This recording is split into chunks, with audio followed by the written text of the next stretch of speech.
what excites you most about AI, and what makes you most concerned about AI? Things.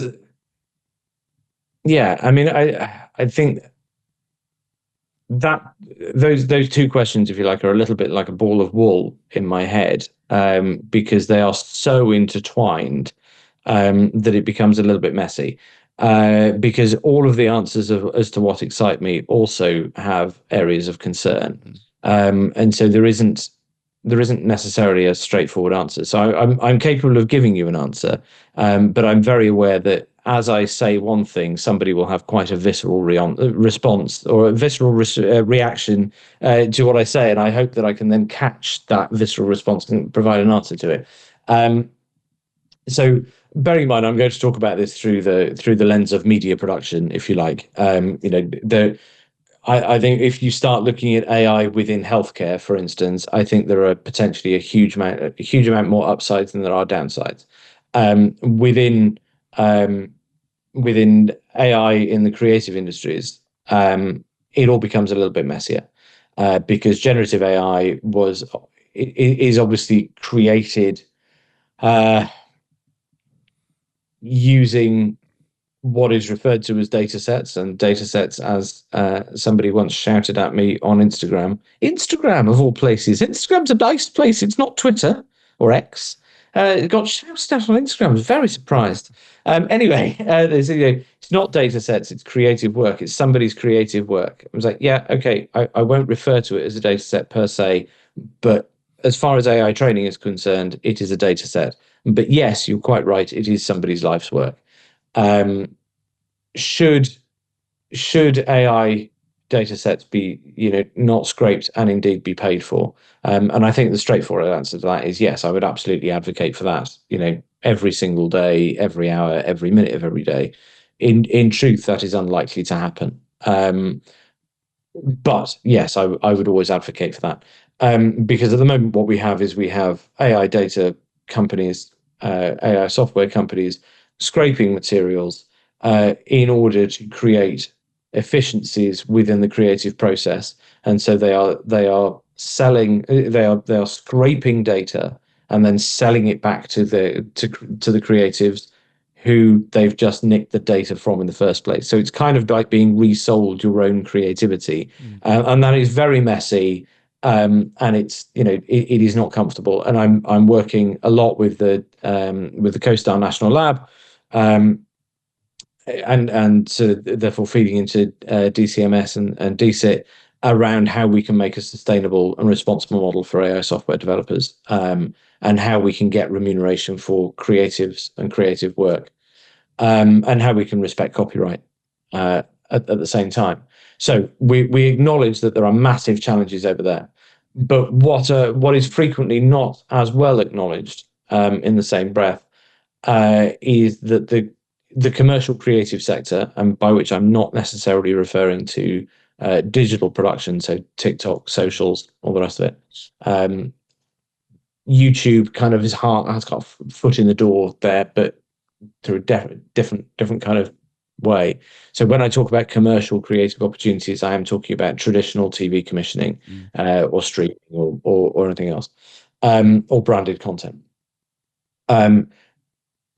because the TV and film sector has almost created a bit of a citadel for itself over the last 40, 50 years, which is that, frequently you will hear a producer say, I can't possibly make that show for anything less than £150,000. And that show being an hour long, and will be something that goes out on Channel 4. And you go, well, how have we got to a point where an hour's worth of content can't be made for anything less than £150,000? You could potentially buy 3 houses in Barrow-in-Furness for the price of making one TV program, for one episode, and that feels completely disproportionate. So we are, and at the same time, you then have digital creators who are quite capable of making programs, even without using AI. They are quite capable of making, programs that are watched by younger generations on social media platforms that last about the same amount of time, and they make it for the same price as, Tuber Smarties. and you can. I love Smarties. I would buy quite a lot of those. Anyway, um, so there is this disconnect between what the traditional industry is doing, and of course, then you have the problem that for the last 10 years, the traditional industry has been going, oh, we need to attract younger viewers. So yeah, okay, but younger viewers are all going online. And then we have to ask, why are they going online? And the reason is generally because it is much cheaper to make content for online, and if it is cheaper, you can take more risks. So you've got, at one end, you've got £150,000 an hour, um, which has to be risk averse because it's so blooming expensive. So you can't take a risk on it. Mm. And then on socials, where you go, well, it's all riskier content. So why wouldn't you? Why wouldn't you? As a as it's always been the nature of things, is that actually boundaries have been pushed by younger generations, which means that that's the kind of content that they want to see. Um, so we have this imbalance now where AI is a massive efficiency generator. So whether that's creating content, as in B-roll, or getting new voiceovers done, or even if it's just editorial or research. You can. I mean, I did a short documentary for a red carpet premiere at Leicester Square in October 2023, and I did the entire pre-production using AI.